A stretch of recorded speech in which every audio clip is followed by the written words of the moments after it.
Hey guys, what's up? It's munclesonkey and welcome to my new updated thieving guide. In this guide I'm going to be showing you guys how to get all the way from 1 to 99 thieving, pretty much the best route that you should take. There are a couple different paths you can take once you get into the higher levels, but we'll get into those once we actually get into the higher level thieving training. So there haven't been a whole lot of changes to the thieving skill within the last year or two since I made the initial thieving guide. However, there have been a couple, including some new armor that came out called the exoskeleton, which also made there be a different new best way to get from 90 to 99 thieving. So I thought it's important that we go over this. So first of all, some helpful items that are going to help you out gaining thieving XP is Black Ibis armor. You can get this from Pyramid Plunder. I would recommend to train Pyramid Plunder, and I'll tell you guys when is the best time to train it when we get there in the guide. Exoskeleton armor is from the quest reward of Plague's End. It's extremely useful while pickpocketing, and you're going to need it for the best way to train thieving, which is dwarf traders, and we'll get to that later. And the final thing is an arty cape. It makes you less likely to fail when you're trying to do a thieving task. You need the arty cape 3 or the arty cape 4 for this bonus. The first two only work inside Arty. The city of Arty, the number 3 and number 4 work anywhere across the land of RS. So all three of those are going to help you out a lot. It also always helps to have bonus XP, a clan avatar summoned on your world, and there's also a thieving familiar, but there's only one place where that familiar is really useful, so I'll get into that when we get there. So anyway, let's start in the guide, and starting from level 1. So when you first start out thieving, you want to go to the Taverley Lodestone and just pickpocket the pompous merchants. There's going to be quite a few of them around. I did not include an XP per hour rate for this particular method of training because you're only going to be here for a few minutes, so the XP per hour is kind of irrelevant, but you're only staying here until level 5. Again, it'll only take a few minutes. They give 4 XP per pickpocket, which might not seem like a lot, but there's also not very much XP between level 1 and level 5. They also give like 20 gold or so per pickpocket, but that's not important unless you're just starting a brand new account. We'll be staying inside the town of Taverley for the next thieving method, which is Baker's Stalls, and you'll be here between levels 5 and 26. This will also be pretty fast, as again these are low levels, so there's not very much XP in between levels. Clocking in at around 8k XP per hour, which isn't great, but you also get some food here. So if you're just starting up a brand new account, you might want to consider banking some of this so you don't have to buy food when you have no money, which can be kind of handy. But yeah, you just want to stay from 5 to 26. Should take about an hour to an hour and a half or so. It's not too hard. You just stand in the exact square where I'm standing and click on that baker's stall. Sometimes you will see merchants and they won't let you pickpocket when they can see you, but for the most part you can steal from this stall without much hassle at all. Now the next place we're going to go does have a couple quest requirements to access here. First of all, you have to complete the quest Buyers and Sellers, which is just a novice quest, takes a few minutes. After that quest is complete, you talk to the guild master and you ask him about capers, and he'll start you off on your first caper, and you have to complete that one as well. It's called From Tiny Acorns.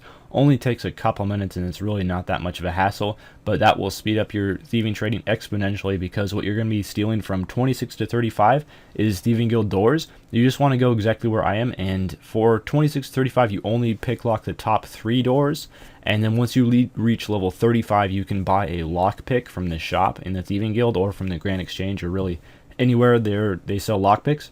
And then once you reach level 35 you can pickpocket all 6 of these doors.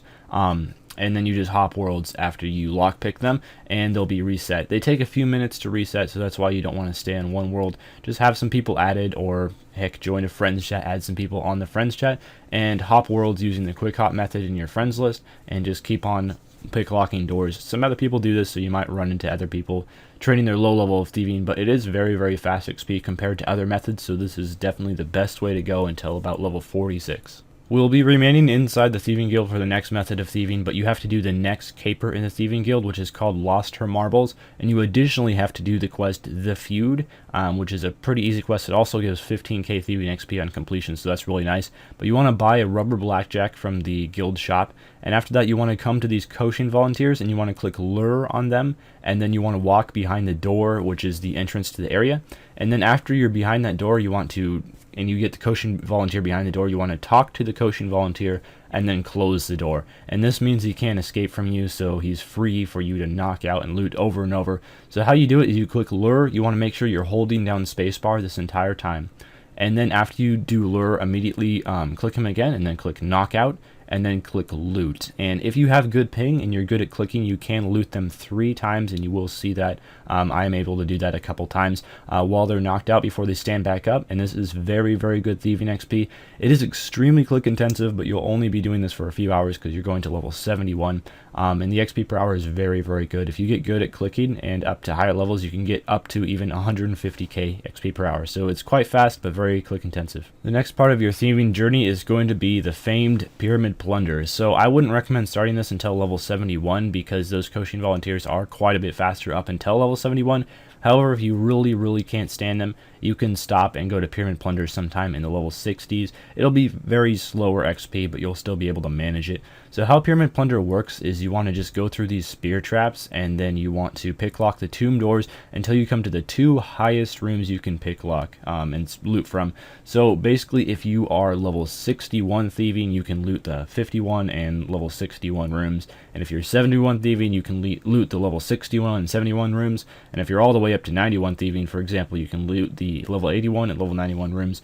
You also want to make sure that you buy a Pharaoh's Scepter off the GE. It costs a fair amount, around $1 mil or so usually, but the GE prices do vary, but it's very much worth it. And at the end of the run, what you'll be doing is your inventory will be full of loot, so you want to just teleport with either a Ring of Dueling, if you don't have a Tackle Zo, or if you do have a Tackle Zo, you want to teleport to with the Tackle Zo to a bank, and that means that you never need food, and you can also bank all of the stuff that you steal from Pyramid Plunder, and you can use the, I personally use the stone artifacts to recharge my scepter because they're pretty cheap, but you can bank all of the gold artifacts, and if you do that all the way to 99 thieving, which I did personally, you make like 10 mil just from banking all the artifacts, which isn't a whole lot considering how much time it takes, but it's nice, and it also means you don't have to buy artifacts off of the GE to recharge your scepter.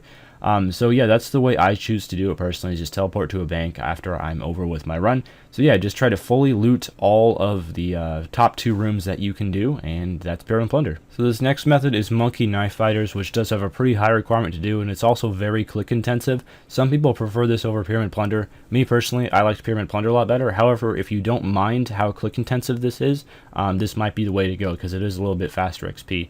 So you need to complete the Do No Evil quest for Monkey Knife Fighters, which is a master quest with a ton of requirements. However, if you have that completed and you have a Gorilla Grigri, you can knock out the Monkey Knife Fighters and steal from them.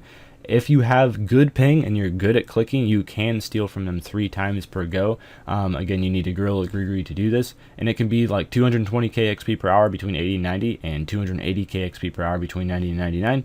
But we will be doing something different between 90 and 99 for most people, so don't stay here past 90 unless you really like it.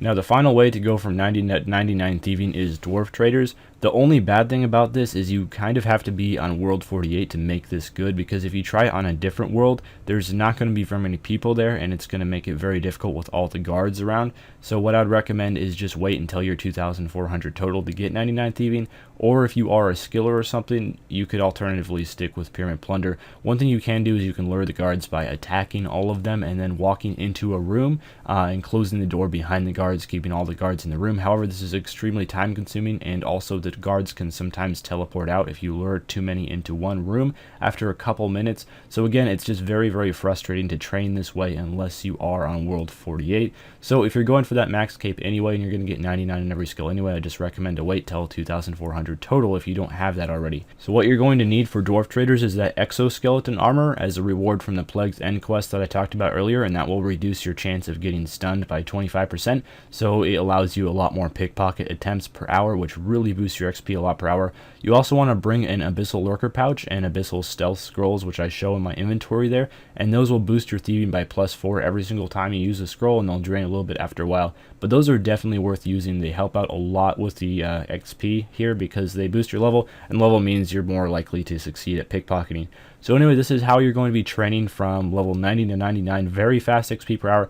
There's such a wide range in XP because around level 90, even with using the Abyssal Stealth Scrolls, it's a lot slower than it is at 99 because you just succeed a lot more as your level goes up. So that's why there's such a wide range of XP. If the XP rates seem high, as I have had that complaint in videos before, just keep trying, and eventually as you perfect your clicking there, you will get better at it, and you will eventually be able to reach around 400k XP per hour at Dwarf Traders. It is very doable, and if they seem low, then you're just much more pro at thieving than I am. That's going to do it for me in this thieving guide. guide, so let me know in the comments which 1 to 99 guide you would like me to update next. And also in the screen and also in the description of the video, I'll have a link to my full playlist for 1 to 99 guides, where I have a guide for every single skill in the game. Some of them are kind of old though, so again, just let me know which one you want to see next and I'll get to work on that.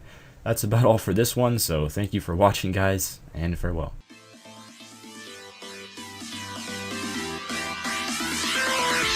We'll be right back.